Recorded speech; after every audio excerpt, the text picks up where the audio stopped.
Salut les aquariophiles! Et aujourd'hui, on va parler d'un sujet très intéressant et qui touche tous les passionnés sans exception. Que l'on soit débutant ou confirmé, elles sont une hantise pour chacun d'entre nous. Et j'ai nommé... les algues. Oh! Stop! On se calme. Alors les algues, sont-elles bonnes ou mauvaises pour notre aquarium? Telle est la question. Générique.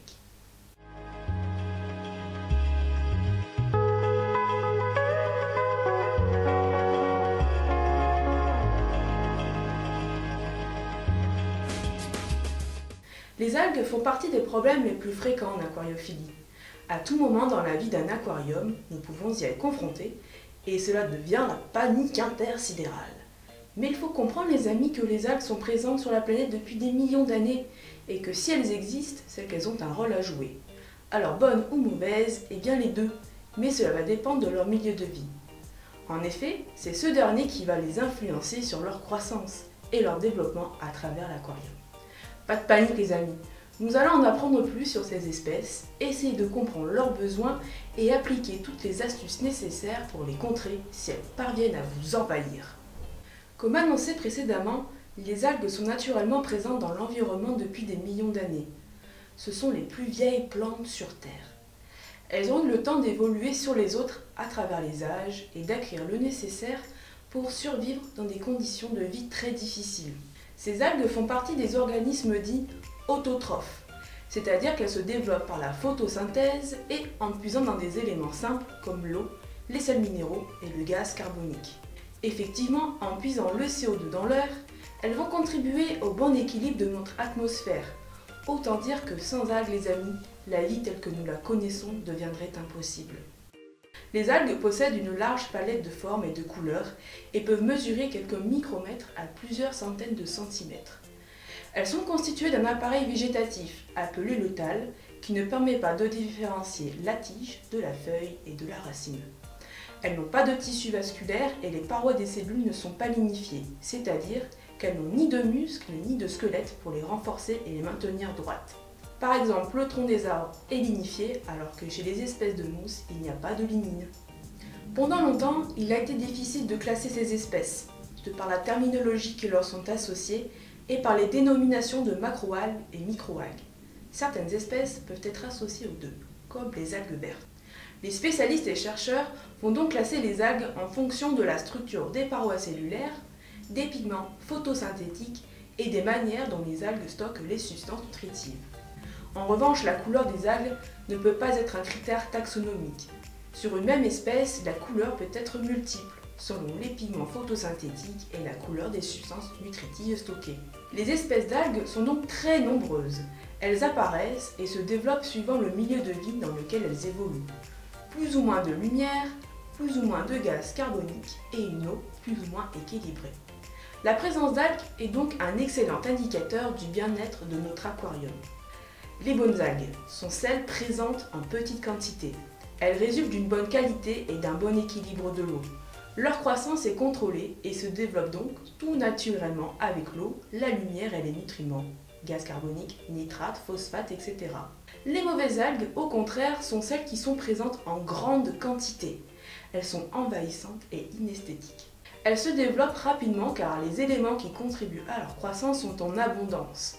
Et ce n'est pas bon, cela indique une mauvaise qualité et un déséquilibre de l'eau. Mais rentrons dans le cœur du sujet et découvrons les algues courantes en aquarium. 6 espèces sont courantes en aquariophilie. L'algue verte filamenteuse, l'algue brune, l'algue rouge, l'algue encroûtante et l'eau verte. L'algue verte, appelée l'eudogonium, recouvre le décor, le sable, les vitres, mais surtout les plantes.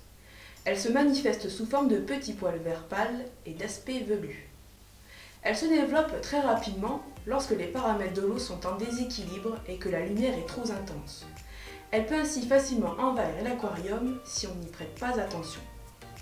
L'algue verte, chlorophycophyte, est une algue filamenteuse qui s'accroche au décor, aux plantes et aux parois de l'aquarium. Elle est de couleur verte mais peut se décliner en grise ou en brune suivant le milieu dans lequel elle évolue. Elle témoigne d'un bon équilibre de l'eau. Elle s'enlève très facilement à la main et ne gêne pas la croissance des plantes et au comportement des poissons. Néanmoins, elles peuvent rapidement proliférer si différents éléments nutritifs sont en abondance.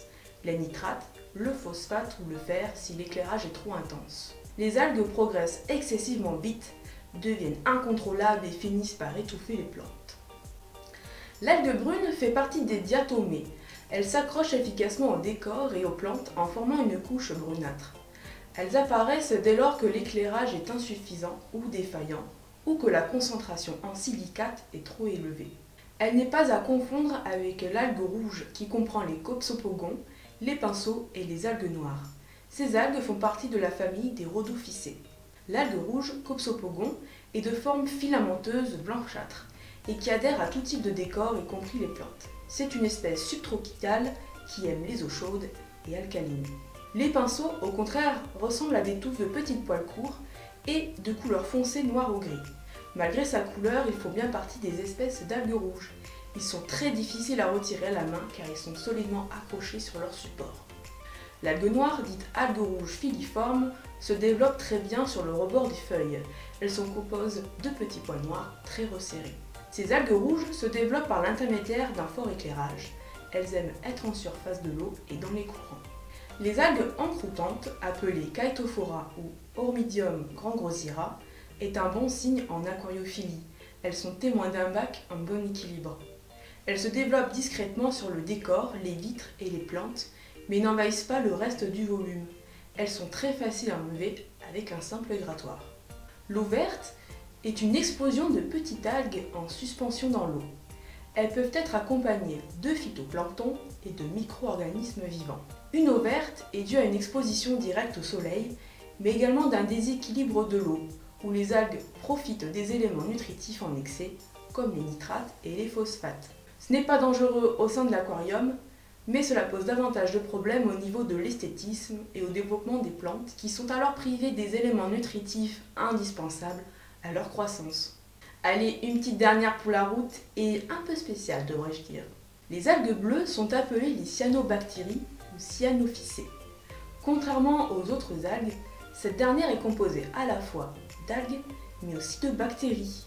C'est une bactérie car les cyanos sont des organismes prokaryotes et c'est également une algue parce qu'elle possède un appareil photosynthétique et de la chlorophylle. Leur alliance leur permet de se développer mutuellement. La bactérie est invisible à l'œil nu, mais une fois agglutinée avec ses congénères, elle forme une masse visqueuse bleu-verte qui se dépose sur le décor, le substrat, les vitres et les plantes. On la reconnaît également par une odeur légère d'acétone. Néanmoins, il faut y faire attention car elle est toxique. Cette algue bleue se développe via divers paramètres qui parfois peuvent paraître contradictoires.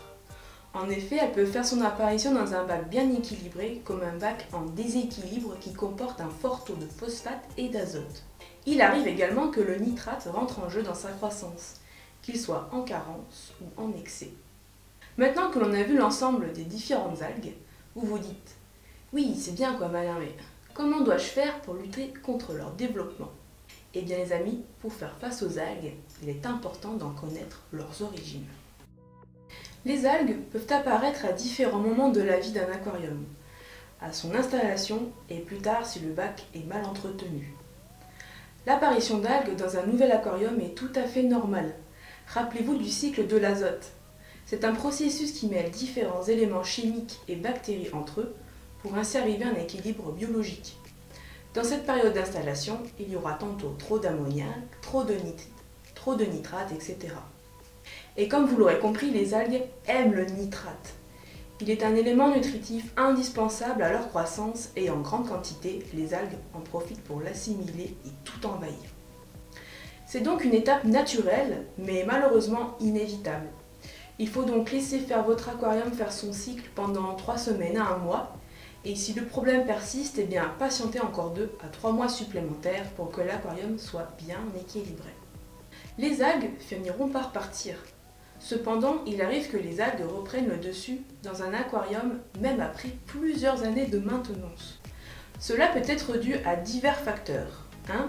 Un entretien irrégulier. Vous n'accordez pas assez de temps à votre aquarium. Les vitres, le sol et le matériel ne sont pas sérieusement nettoyés et le changement d'eau à 10% n'est pas respecté. Pensez à faire votre entretien au minimum 1 fois par semaine. 2.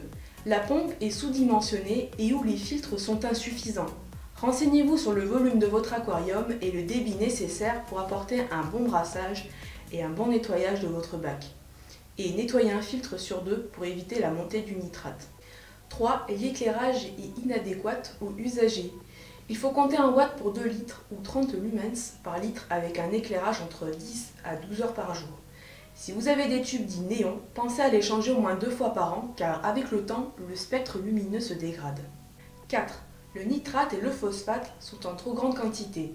Ce sont des éléments chimiques qui ne doivent pas excéder 15 à 20 mg par litre pour le nitrate et 1 mg par litre pour le phosphate. Ils favorisent le développement des algues. 5. L'excès de nourriture et la surpopulation de poissons et d'invertébrés contribuent au déséquilibre de l'eau. Vous savez donc à présent comment faire de la prévention pour éviter toute invasion d'algues dans votre aquarium. Mais la question que vous attendiez tous, comment faire pour lutter contre les algues déjà présentes? En aquariophilie, il existe 3 méthodes pour lutter contre les algues. La lutte biologique, la lutte mécanique et la lutte chimique. La lutte biologique, c'est quoi? Eh bien dans ce contexte, c'est mettre en avant toutes les méthodes dites naturelles pour contrer la progression des algues et les stopper. On peut donc faire appel à des êtres vivants pour nous aider. Beaucoup d'espèces sont friandes des algues. Elles sont essentiellement ou majoritairement algivores et elles se feront un plaisir de vous en débarrasser. Je peux vous recommander l'Otocinclus vitatus ou affinis, le Poecilia velanogaster, l'Hypostomus, l'Hemiancistrus, le Grossocheilus siamensis, la crevette Caridina japonica et les escargots, notamment le planorbe. Ce sont des exemples. Veillez également à vous renseigner sur le volume de votre aquarium et les exigences de ces espèces. Certaines ont besoin de beaucoup d'espace, d'autres vivent en banc. Si vous ne pouvez pas les accueillir, vous pouvez vous rabattre sur les escargots et passer à la seconde méthode. Vous avez également des plantes assez particulières qui aiment énormément le nitrate. Elles vous aideront à lutter contre les algues. Il y a par exemple l'hygrophila, la cabomba, l'Elodea, la microphyllum et surtout la Ceratophyllum demersum, qui a la particularité d'être gourmande en nitrate mais qui en plus rejette une substance toxique contre les algues. Vous avez ensuite la lutte mécanique. La lutte mécanique regroupe une succession de tâches de maintenance venant directement de la main de l'homme. Il faudra diminuer la quantité de nourriture et éviter les aliments trop riches en protéines. Nettoyer les vitres des algues grâce à une raclette, une carte promotionnelle ou un gant. Nettoyer le décor en le grattant à la main ou à la brosse. Retirer directement à la main les algues. Couper les feuilles mortes et les feuilles atteintes par les algues. Siphonner le sol pour enlever les feuilles mortes, facteur de la montée du nitrate. Nettoyer les filtrations. Vérifier l'état et corriger votre éclairage si nécessaire. Éteindre votre éclairage et faire le noir complet pendant 2 à 5 jours. Cela permet aux algues de disparaître. Selon moi, ce n'est pas la meilleure solution car cela dérègle votre équilibre biologique. Les plantes ne font plus de photosynthèse et les poissons n'ont plus de cycle journalier d'éclairage. Vous pouvez ensuite ajouter une petite planche en carton sur le côté de votre aquarium si jamais il est exposé au soleil et que vous ne pouvez pas le bouger. Cela évitera le développement des algues. Vous pouvez aussi faire un ajout de CO2 et d'engrais pour inciter les plantes à se développer et prendre le dessus sur les algues. Testez la qualité de votre eau en surveillant le taux de nitrate, de phosphate et de fer. Faites de même avec l'eau de votre robinet si vous l'utilisez. Vous pouvez vous procurer un exemplaire des analyses de l'eau de votre ville en vous renseignant à la mairie.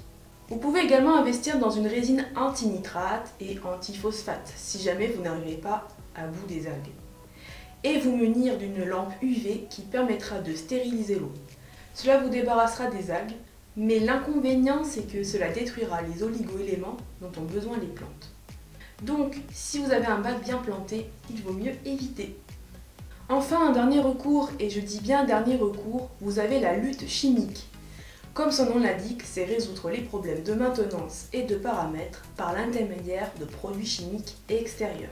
N'ai jamais trop adhéré aux produits chimiques pour arriver à mes fins. Je trouve que cela pollue trop, que cela peut porter atteinte aux animaux et que cela peut dérégler d'autres paramètres.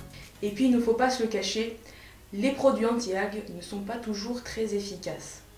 Sur le moment, il stoppe le développement des algues, mais une fois qu'il est dissous et qu'il a disparu, les algues ont tendance à revenir.